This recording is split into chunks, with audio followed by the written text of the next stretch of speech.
Cultura del vino. La ciencia separa totalmente la producción de la uva, agricultura, de la elaboración del vino, enología. Pero como si uva no podemos obtener vino, empezaremos explicando el proceso vegetativo de la vid hasta obtener la uva. La vid tiene 19 estados fenológicos, pero solo hablaremos de los 7 principales, empezando por el reposo vegetativo. Reposo vegetativo. Parte del otoño y todo el invierno. Aspectos de la planta. Tronco, brazos y sarmientos, solo la parte leñosa. No hay hojas, ninguna estructura verde vegetal. La temperatura del suelo suele ser menos de 10 grados. No hay posibilidad de absorción por parte de las raíces de los nutrientes del suelo. Desborre. Finales de invierno y principios de primavera. Aspectos de la planta. Las yemas de la planta empiezan a hincharse, a formar una borra donde va toda la información cromosómica, diferenciada en hojas, tallos, hojas y racimos, todos ellos diminutos. En esta fase la temperatura del suelo comienza a estar por encima de 10 grados. Empieza la función de absorción por parte de las raíces de la planta. Brotación. Inicios de primavera. Toda su estructura diminuta empieza a desarrollarse. Primero salen las hojas que se extienden posteriormente. Después se ven racimillos muy pequeños. Las temperaturas primaverales, mucho más templadas y con más horas de sol, favorecen esta fase. El desarrollo será más rápido dependiendo del número de horas de insolación y del agua disponible. Floración y cuajado. Avanzada la primavera. Se desarrollan flores hermafroditas muy pequeñas que tras su polinización, normalmente por parte de insectos, cuajan en el fruto, que al principio son pequeñas bayas con forma y tamaño de guisante. Embero. A mediados del verano. El grano tipo guisante empieza a aumentar de tamaño y posteriormente de color, de verde a amarillento en uvas blancas y a morado en las tintas. Este proceso dura unos 15 días y coincide con el inicio del agostamiento. Los sarmientos herbáceos pasan a leñosos. Es muy importante esta fase. Es el inicio de la maduración donde se producen los cambios más importantes en las uvas. La maduración, desde mediados de verano a inicios de otoño. El periodo más importante que determina la calidad de la cosecha. La uva aumenta constantemente de tamaño, va perdiendo la mucha acidez que tenía hasta ese momento y va acumulando cada vez más azúcares. La cantidad de azúcar determina la cantidad de alcohol que posteriormente tendrá el vino de esas uvas. Al final de este periodo se produce la vendimia. Caída de la hoja. Entre 1 y 2 meses después de la vendimia. Las condiciones atmosféricas conducen a una menor actividad en la planta.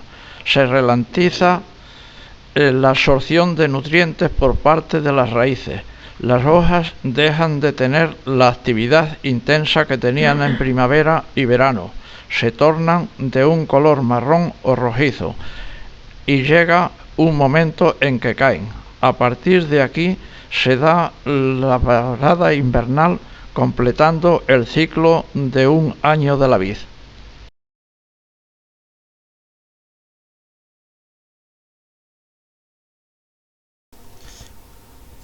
Vista la producción de la uva, pasamos a conocer la historia del vino. La historia del vino es tan antigua como los orígenes de la civilización misma.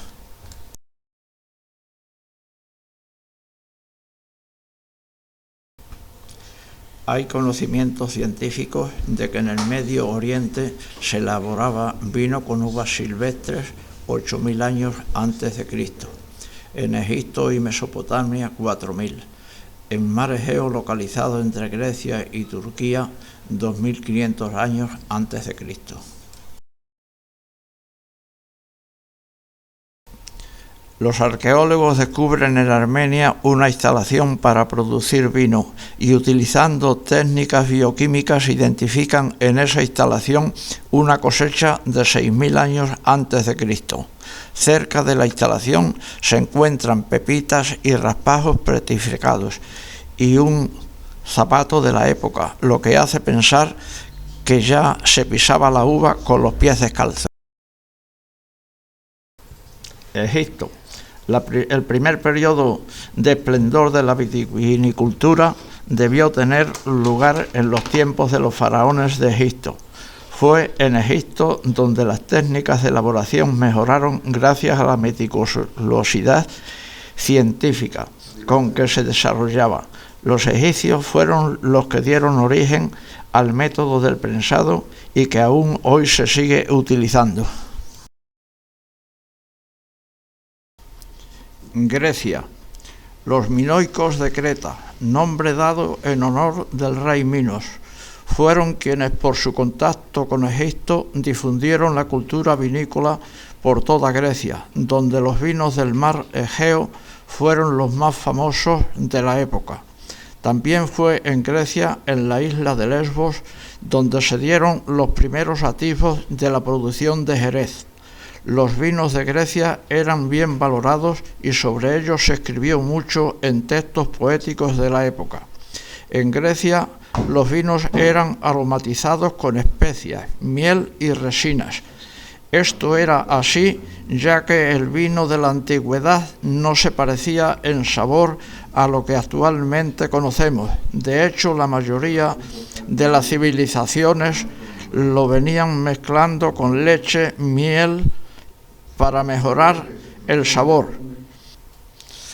En cuanto al arte de la vitivinicultura, Teofrasto, escritor griego del siglo IV a.C., fue el primero en mencionar formalmente la relación entre el tipo de uva, las características del suelo y el clima con respecto a la calidad del vino, elementos fundamentales en la vitivinicultura moderna.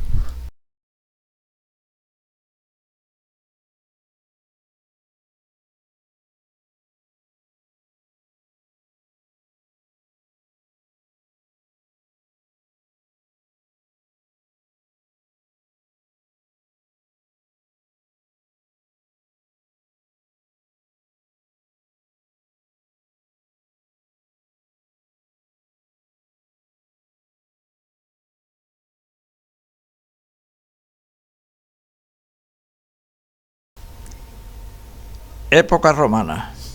Con la conquista de los territorios griegos por parte de los romanos, el vino pasó a formar parte de este imperio y fue difundido a través de sus conquistas. Mucho se especula acerca de la calidad del vino romano. Lo que se sabe es que tenía gran potencial de guarda, lo que sugiere que contaba con bastante buena calidad. Pompeya fue el principal centro vinícola romano hasta su destrucción en el 79 de Cristo con la erupción del volcán Vesubio. Desde Pompeya se distribuyeron el vino por el valle del Ron, llegando posteriormente a Burdeos, en tiempos del emperador Julio César, gran apasionado del vino, quien difundió el cultivo de la vid en el territorio del Imperio Romano, entre galos, celtas y germanos. Ya me tenía que haber seguido. Las orillas de los ríos constituyen la zona predilecta para la plantación de vid, puesto que eran los ríos el principal medio de transporte. Así descubrieron lo bien que la vid se daba en la orilla de los ríos. Además, descubrieron que los viñedos generaban un efecto sedentario y civilizador en la población. A medida que los romanos fueron consolidando su imperio, expandieron el cultivo de la vid por numerosas regiones, importando nuevas variedades de uva y difundiendo sus conocimientos vinícolas y sus avances tecnológicos en la producción de vino, tal como lo fueron el lagar, el ánfora y la... El vino tenía el prestigio social más alto de todas las bebidas y también fue mirado como opción más sana a la hora de elegir entre diversas bebidas. Según la teoría de Galeno, debía ser considerado como un fluido caliente y seco. De aquí proviene el uso moderno de vinos secos al describir el sabor de los vinos que no es dulce. Estas cualidades fueron moderadas cuando el vino fue mezclado con agua antes de beber, y esta mezcla se hacía a menudo. Las propiedades del vino eran muy diferentes de las asignadas al agua o incluso a la cerveza, que eran consideradas al mismo tiempo fría y húmeda. La consumición del vino con moderación, especialmente vino tinto, entre otras cosas, fue tenida como ayudas a la digestión, para generar buena sangre y para aclarar el humor. La calidad del vino se diferenció considerablemente según vendimia, el tipo de uva y, más importante, en el número de los prensamientos realizados a la uva. El envejecimiento de los vinos rojos de alta calidad requirió conocimiento especializado, así como almacenaje costoso y además equipo preparado para ese menester, con lo que dio lugar a un producto final aún más caro y exclusivo. El especiado era no solo popular entre la gente corriente, sino que también era considerado especialmente sano por los médicos. Se creía que facilitaba la digestión y que dirigía la energía a cada una de las partes del cuerpo, y era la creencia de que la adición de especias fragantes y exóticas lo haría aún más sano. Los vinos especiados fueron elaborados generalmente mezclado un vino tinto ordinario con un surtido de especias tales como jengibre, cardamomo, pimienta, granos del paraíso, nuez moscada molida, clavos y azúcar.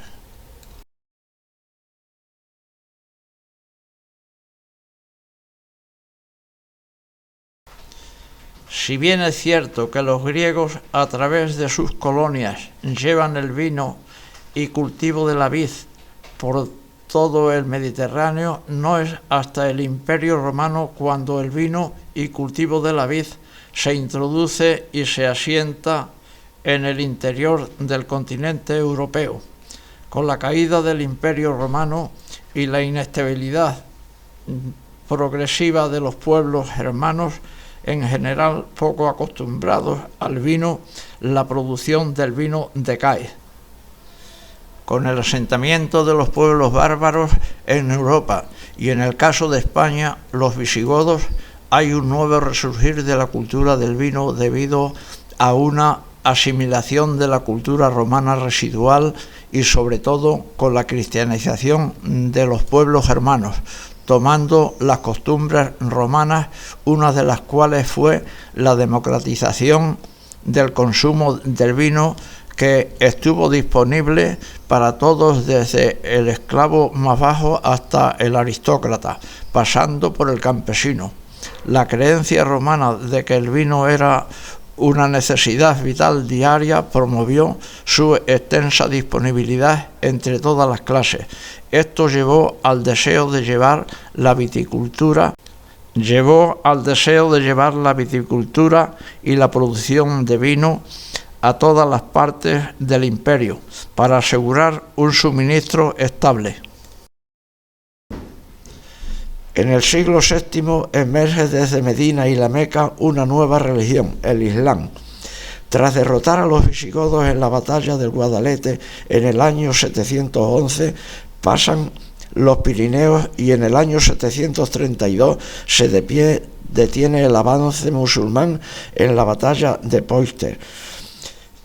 Esta derrota repliega el imperio musulmán detrás de los Pirineos, ocupando la península durante casi 8 siglos en lo que se denominó Al-Ándalus.